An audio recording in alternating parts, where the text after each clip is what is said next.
Right. Hello. We've got a lot going on today. I've got a regatta promo coming up and then an interview with one of India's top women sailors. But first off, a big thank you to everyone who's offered me a place on their boat for upcoming regattas. I really appreciate it. Can't wait. And I'll get back to each of you. Also, a quick shout out to Jasper, a young laser sailor in Newport Beach who saw the Sailfaster logo on my car and came to talk to me.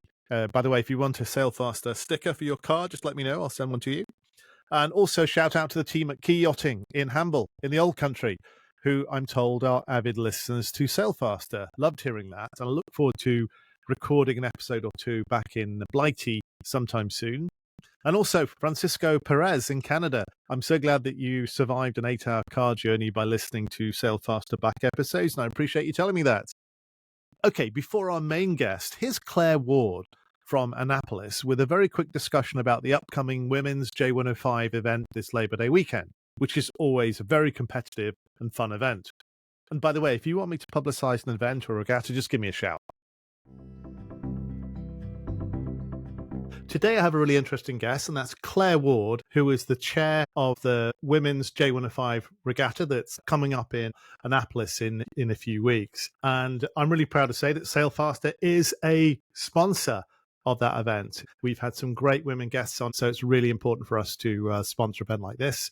So Claire, delighted to see you. Yeah, thanks for having me on, Pete. Nice to see you. So tell us about the event. So this is the 4th year of the Fleet 3 J105 Women's Regatta. Last year, we had 19 boats registered. That was the biggest event we've had so far. So we are hoping to meet that again. Our regatta is going to be the Sunday of Labor Day weekend, which is August 31st. 1 day of racing. Women's teams, primarily from Annapolis, but we also get some boats from Charleston, Toronto. So we've been lucky to have travel teams, local teams, get a lot of boats on the line, a lot of talent. Last day to register is August 27th. So anyone listening who would like to jump in, we would love to have you come to Annapolis or join us if you're local. This is a really competitive series, isn't it? Up and down the East Coast. I know there's Toronto, Charleston, and Annapolis. I was out on the course for last year's regatta. Very, very close racing, lots of intensity. And great weather. It was a fantastic event, and presumably you got the same lined up for this year. That's right. It's a really fun event because it is that competitive. We get a pretty good turnout, so it's really exciting. It is, in my opinion, and many competitors' opinions, the best party of the summer. So if you can't join us further on the line or the spectating, we hope you'll join the party too. So for any women sailors who are listening to this, are there options, availabilities, openings on any of the boats? Yes, plenty. So we have, one person on our committee, her total job is matching people who are interested in crewing and people who have spaces on their boats, skippers who need boats. The J105 is a owner-driver rule class normally, but for this event, we waive that to get more skippers involved. So you can charter a boat, get a team, you can come from out of town. If you're local, we can put you on a boat. We got a lot of options. So how does somebody find out more about it? If you want to learn more, you can search us on Yacht Scoring, or you can email me directly at cdyoste@gmail.com. You want to repeat that? Sure. cdyoste@gmail.com. Fantastic. And where's that? Is there a sponsoring yacht club? Our organizing authority is Sailing Club of the Chesapeake, and they are just a paper club, but our party and the skippers meeting are going to be at Horn Point Marina in Annapolis. Also, post-race, I think, Claire, we're going to get some of the competitors on board for a Sailfaster episode talking about their experience, right? Yeah, we're looking forward to coming back and dialing down into a little bit of how the event went and, staying fast on the water. Fantastic. Thanks, Claire, for joining. Can't wait for the event. Thanks, Pete. I am thrilled to be joined by Sweta Shervegar, who is one of India's most accomplished sailors and a real inspiration for the next generation. Alongside her teammate Barsha Gautam, Sweta made history at the 2018 Asian Games by winning silver in the women's 49er FX, which was a landmark achievement for Indian sailing on the global stage. Her journey began with the Sea Cadets and evolved into Olympic campaigns in the 49er FX the 470 and NACRA 17 classes. She's represented India more than 20 times internationally, collected over 10 medals, including that Asian Games silver. But Sweta's impact goes far beyond her own racing. She's passionate about coaching and mentoring young sailors, as you'll hear, sharing not only technical skill, but also the mental preparation needed to perform under pressure. She speaks powerfully, as you'll hear, about resilience and focus and the mindset that sustains performance during high-stakes regattas. Sweta is also a medical doctor, balancing the demands of medicine with elite sport. In this episode, we're going to dive into her approach to building both mindset and skill in the next wave of sailors. Though English isn't her first language, Sweta's passion and clarity of thinking shines through. Here we go.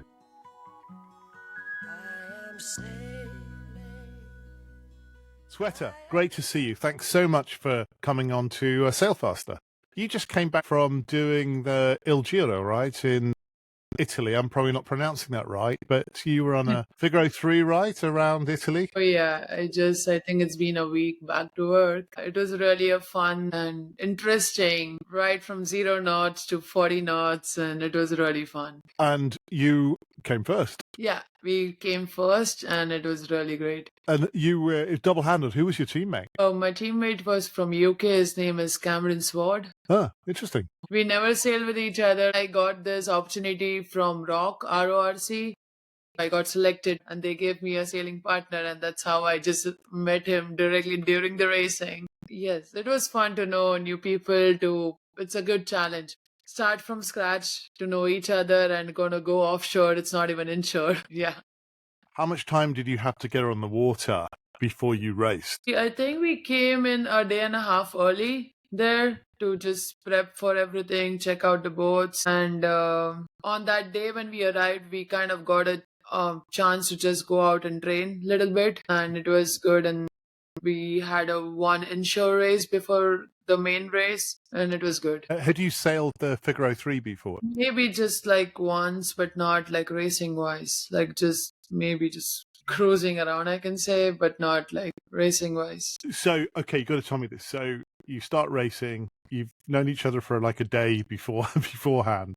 Did you get to a point where you decided that any split in responsibilities wasn't going well? You wanted to change something? I think we already had a plan fixed because I normally do a lot of offshore sailing, and even he has done a lot of offshore sailing. So like we split our times, like the watches, and in generally like I was helming all the starts, and he's a good bow person in general. So it was a good combination when we are thinking of doing a campaign ahead of double-handed offshore. Oh, wow. Wow, so it worked. That's great.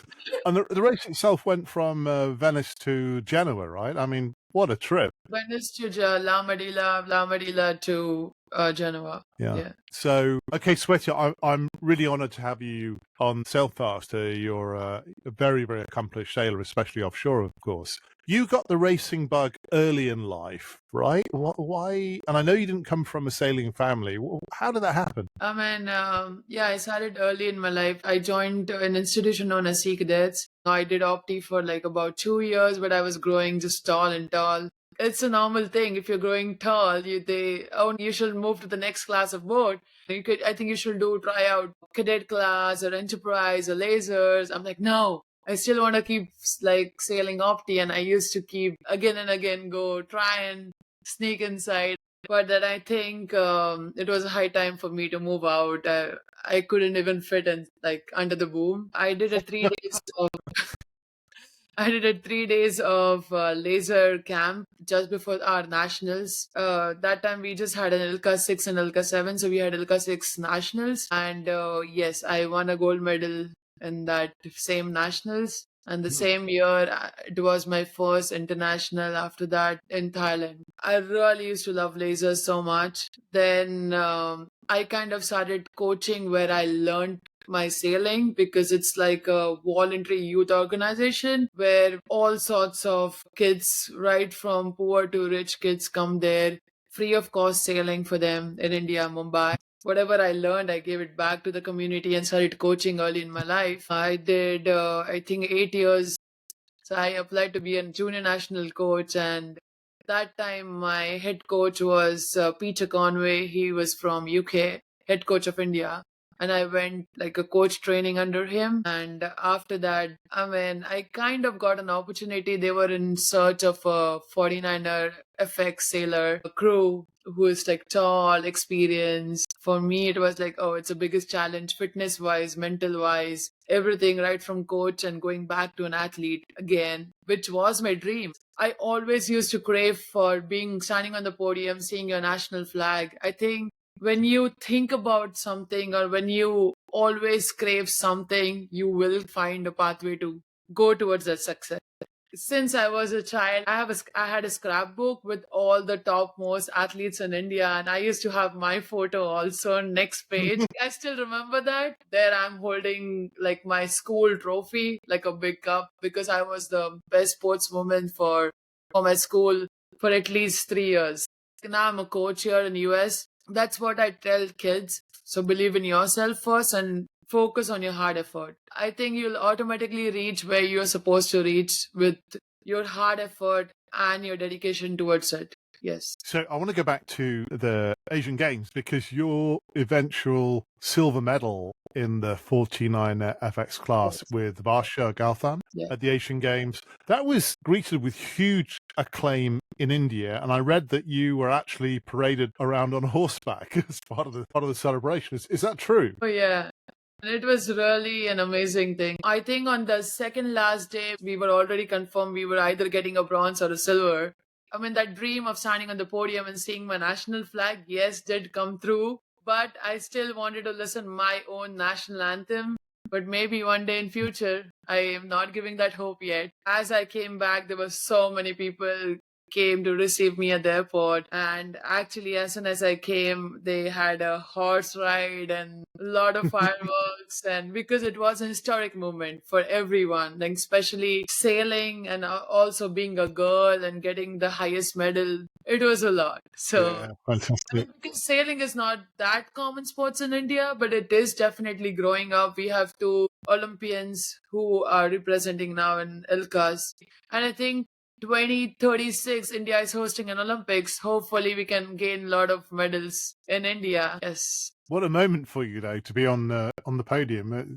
Fantastic, and congratulations. But thanks. I want to move on to why did you move to the US? I know you have a medical career. Was that why you moved? Yes, because my brother was a doctor. I'm like, oh, let me also be a doctor. It was a little bit struggle, but yes, I did complete my medicine and I utilized my degree during COVID. But I think I kind of balanced my profession of being sailor and a doctor during COVID. I started a community clinic for all the poor people in the slums of Mumbai. It was free checkup for everyone, not only for all the COVID patients, but all patients like with all diabetes or blood pressure. So I think after Asian Games, I kind of tried with double-handed with the mixed classes for 2 more years. And I think that was too much for me, like financially and everything. Then I moved to US to figure out what do I want to do next. Do I want to be an offshore sailor, inshore sailor? Do I still love coaching? And that's how I moved 3 years back to US. What an interesting journey you've had so far. US was never a part of my plan. Yes, I wanted to come to US to do some masters in public health, but that's all. I never thought that I will move here for my sailing career but I'm happy whatever I'm doing. Like I'm getting a lot of opportunities to sail inshore, offshore, and also right now I'm kind of coaching the national team athletes, and it's really good. I can empathize with you coming to the States. I came to the US to go to business school for a couple of years. No idea I was going to, make a life here and stay here. That wasn't my plan either. I'd love to spend some time talking about how you personally prepare for regattas, and then let's talk about how you prepare others for regattas. When I have a race team or when I'm training for specific regattas, especially like worlds or anything, in general, I always tell my athletes or even myself, train as you race and race as you train. I always believe in mental training or mental preparation in advance. Mental preparation that includes visualization, focus on the process, positive self-talk. Like talk through yourself. all the steps you want to go for. Even if you're crew or a helm, you need to know, okay, at the top mark in like 4 boat lengths, I'm going to do this. When I used to sail myself, me and my sailing partner, we used to have our roles note down in an Excel sheet. Okay, I do this. I use this specific word to my sailing partner, that we are used to it so much that if something goes wrong, we know what's going wrong. So it's all about the mental training and mental preparation. We also started doing like visualization, and this what I really did during my Asian games, like when I did not had a boat to train. Because it was stuck in customs, you had to We prepare did not had a another boat, way. and we did not had any secondary boat to train in India, and we had a lot of other political issues going on. It was just a mental training. We could do it. Just imagine I'm on the race course. Just close your eyes and physically be there in my thoughts. Just a lot of breathing. Keep like a long deep breathing and control your breathing, and just keep focusing and then self-talking. And I think this really, really helped me when we had all those issues going on during the Asian Games, and we really did not had a practice time. But I think this all mental training helped me just to be there and win a silver medal for country. This is very intentional in terms of you sat down and you closed your eyes, you did breathing, and you visualized the course, the race, presumably. I used to always do it just before my sleep, this visualizing, oh, there's a chop coming, there's a pressure coming. I think I should drop myself on a wire. Everything matters. I was just visualizing the whole race through it, and it really worked for me. I think your mind is connected to your muscle. So when you tell your mind you're physically there in your thoughts, you're there. You know what I'm saying? I don't know how to explain this, but this is what I did. And I tried to teach my sailors in the Olympic qualifiers for my 49er team. And last year in Miami, I was trying to tell them and teach them the same techniques, and it worked for them. But I tried to teach them some basic ethics of life, which really helps them to be a better person and a better sailor also. Just before the race for sure, I will make sure we sit down together. Like, but if you're going out for regatta, I will try and make sure we do it together as a team. The second thing you talked about, apart from visualization, was about, I think you call it positive self-talk. Yes. What's that about? I think the positive self-talk for me will be towards building confidence and stress management also, I can say. So for me, the self-talk will be 2 types of self-talk. When I'm training, my mental training off the water will be self-talk separate, and on water self-talk will be, okay, like pre-preparation, like, okay, my top mark is about 20 boat lengths away. Okay, I think I'm looking good. What's my next preparation? Is everything perfect? Is everything clean on the boat? Okay, bang, out all, centerboard, everything perfect. So that I think helps me to give confidence that there is no risk for failures. I am in control, and this really works. So this is like the preparation on every mark, because at the marks where the whole train of boat comes, and if you are prepared well with that confidence and understanding your positioning of, okay, do I go high and then low, or do I go low and high? Like, that's all the preparation and thinking about what's next. That's what self-talking for me will be. I talk to myself. If I have double-handed boats or more people, I talk to myself, tell myself, and then communicate with my rest of the team. It sounds like it's a sort of checklist that you go through at each mark, just to reel those things off. Done that, got that, did that, done that. Yes, and recheck also, because then that way nothing can go wrong. Everything is in under control, and my confidence is also there, and I can do what I want. Really interesting. As you said, for each mark, there might be slightly different checklists. Me and my sailing partner had a checklist for every marks, that what my role and my sailing partner's role is, and what exact words we're going to use to each other to communicate. And even if it's a single-handed boat, that is self-talk to myself. Hey, Sweta, are you prepared for it? Is it all okay? And yeah. And presumably this is part of your visualization on shore as well, to think through that checklist. And if you do, would you ever do that with a teammate on shore? I mean, we can do it as a part of 2 people also, for sure. You can do it against each other. Okay, Like normally, if I am the coach and if I have the sailors, when I do a team exercise together just before the race, it's like just close your eyes and I will run through them through the whole race. When it really works, because I think I said previously, the mind and the muscles are connected. So if I think about it, my hands and my everything is going to do the same thing what I want on the race. It's a race as if you train and train as if you race. Yeah, I understand that notion of train as you race is basically don't miss any opportunity when you're training to get yourself in that high performance mode as if you're in a race. So Yes. that when you race, it's basically just feels like training. I think then we won't get stressed, like especially on the first day of the regattas. I've seen all the sailors, it's kind of stressed, and I mean, on the first day, everyone will be up and down. But I think when your confidence is boost up and you're not stressed about anything, I think that will definitely help. So let's talk about sailing faster. Yeah. What's your secret sauce, as it were, to sailing faster? You should be studying about your racing area, weather. But I can just give you my example. Recently, I just came from Italy and we were the only boat who went like offshore. I mean, all the other boats kind of kissed to the land, which is not bad. I mean, they also kind of got wind because the wind emerges because of the mountains.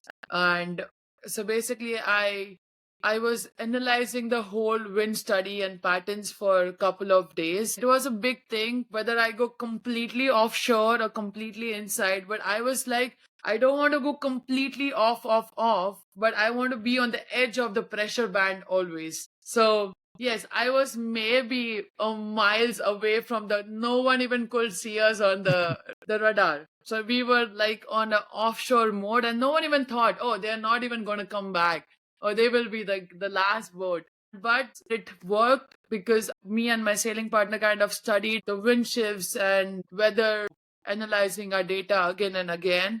I think it really worked and we came out with the gold.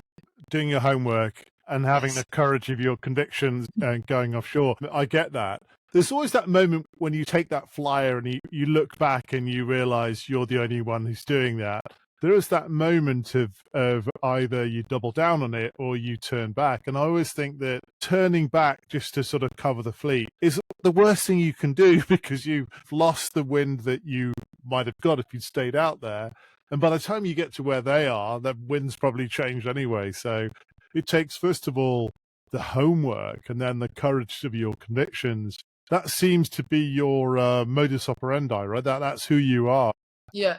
So when we go to a new place, new regatta, when you understanding the local weather and tidal variation to current variation and understanding the layouts of the area and wind bands and about those shifts, everything matters. So I think I can say your preparation starts from training to boat equipment check again and again because it needs the final check also. So boat equipment check, then boat maintenance.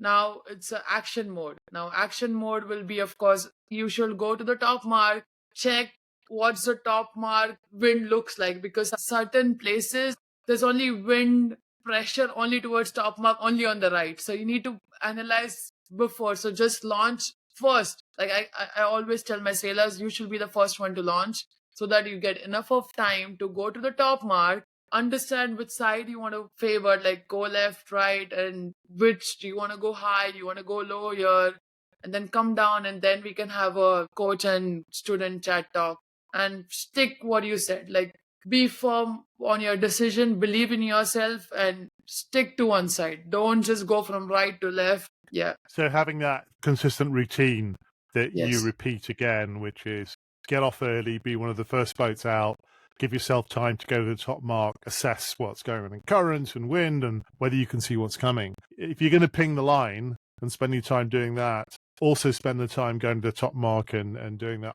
I mean, along with that, even understanding what's your box rule about starting ley lines, the starboard ley line to the committee and the starboard ley line to the pin, to the port ley line to the committee and the pin. I think everything matters at the pre-start routine.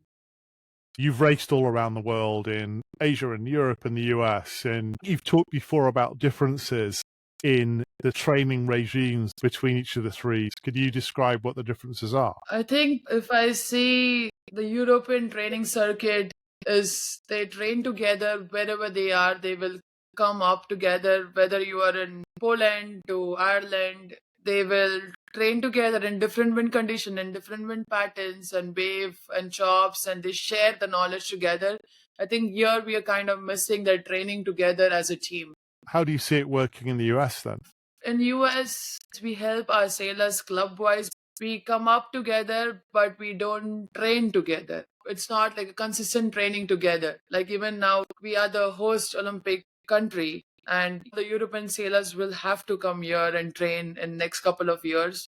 But I think we should gain this opportunity a lot to start training as a team together, to race against them and share that knowledge. And we just work for one aim, one goal is getting a medal for the country. And you think in the US it's not as great a clear focus to win a medal for your country? Surely with some exceptions, right? I'm really fortunate to be a part of this whole process, and I really want to give a medal for the United States as a coach. I definitely am working towards it. Yes, we do have the top sailors and athletes coming like maybe 3 to 4 days training together. But what's after that?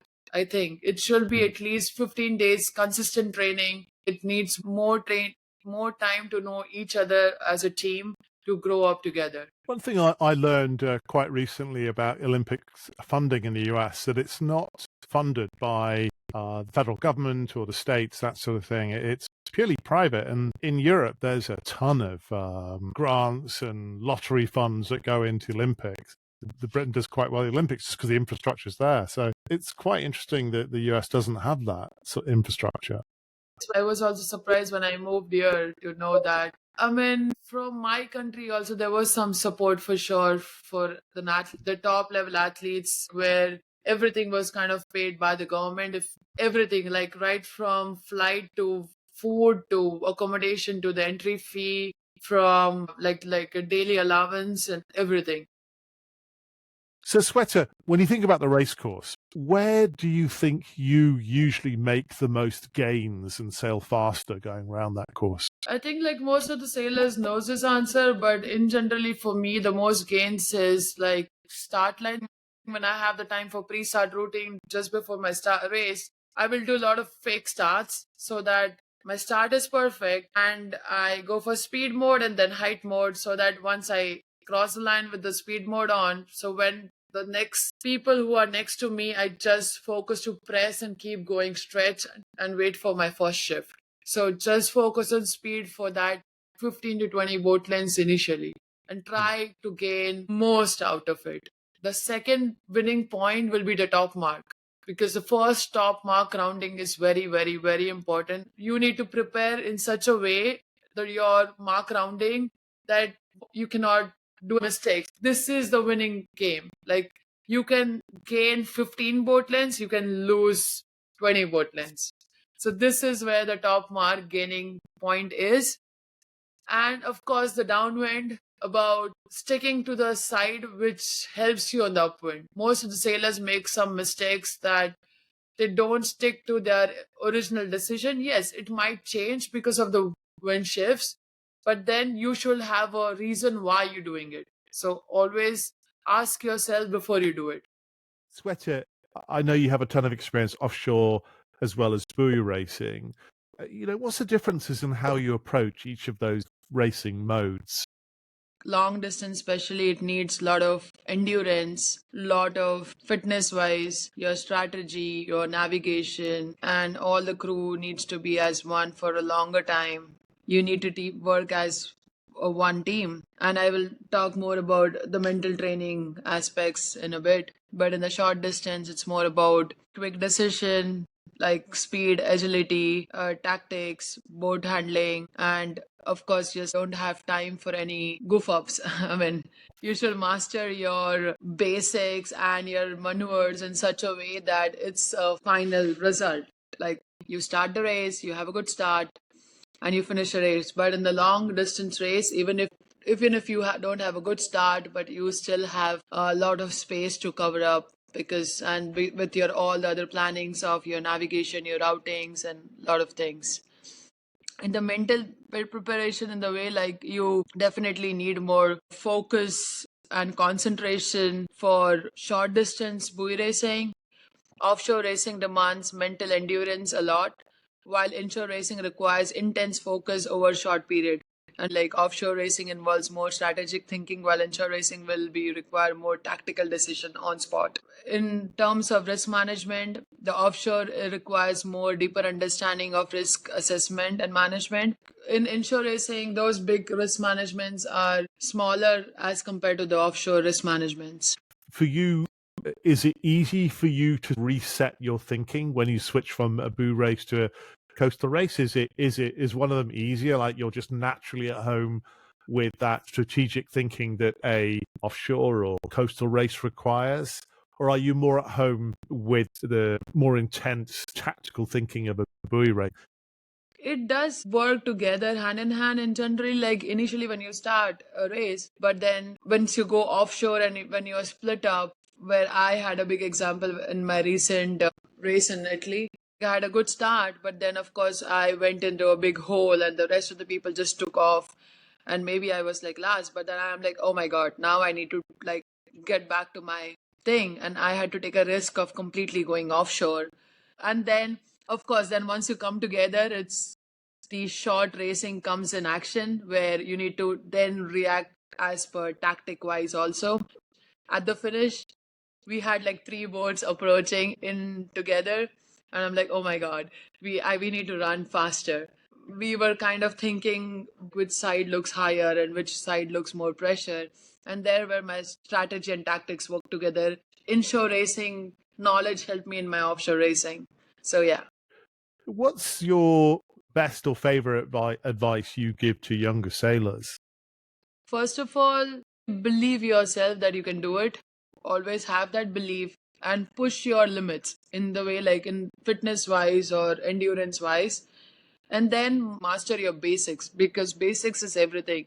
Like, developing a strong foundation on your sailing skill is where your boat handling, trimming, and tactic comes into. Like, focusing on your telltales or understanding when to go on a height mode or speed mode. So that's important. And then practice consistently, master the basics, then keep climbing the ladder and keep small goals at a time. As you get consistent results, that's the key success of moving forward, I feel. On the mental preparation, it will be like set goals, stay focused, and manage stress well. Self talk is really important at that time when you get nervous or stress management wise. Fitness wise, stay fit, eat well, focus on what exact muscles you required on what exact boats you are. Like, if you're a 49er sailor, there are different kind of muscles where trapezing. If you're a laser sailor, more of like core and your thighs. So stay focused on your core strength required to specific boats, and learn from your friends, from your top sailors. Keep watching them, and it's not necessary to adopt everything. Maybe few points here and there, but always crave for speed. Just ask yourself anytime you feel slow, just ask yourself like, oh shit, I need to do something. You cannot just sit there and let people pass. So maybe that's the right time to go for a speed mode, head down, ease off few clicks off on the mainsail, and again head up once you're happy with that. Or just maybe you're in bad air, take off and then have a fresh air and come back. So I think that's really important. Once all those basics are sorted, then the next thing will be understanding like your wind current, your other factors. Keep reading more and more, ask more questions. The time you don't ask questions, you are not going to learn, I feel. So, and accept everything, accept good things also, accept bad things also. So be very gentle to yourself and to everyone, I feel. I love so many things of what you said, but the one thing that really stood out to me was crave speed. That's such a great expression, to be always craving speed. So. Yeah. As soon as you feel slow, you should start connecting your body to the boat. Like, feel your hands to the main sheet and just feel the load in the main sheet. And also about the heel of the boat is like connect your butt to the boat, and that's how you're going to get connected more and more to your boat, and boat will start listening to you. Well, Sweta, thank you. This has been a fabulous time. I really appreciate you coming on Sailfaster and telling us your story and the advice you offer. It's terrific. So it's great to see you. Thank you so much for joining. Thank you, Pete.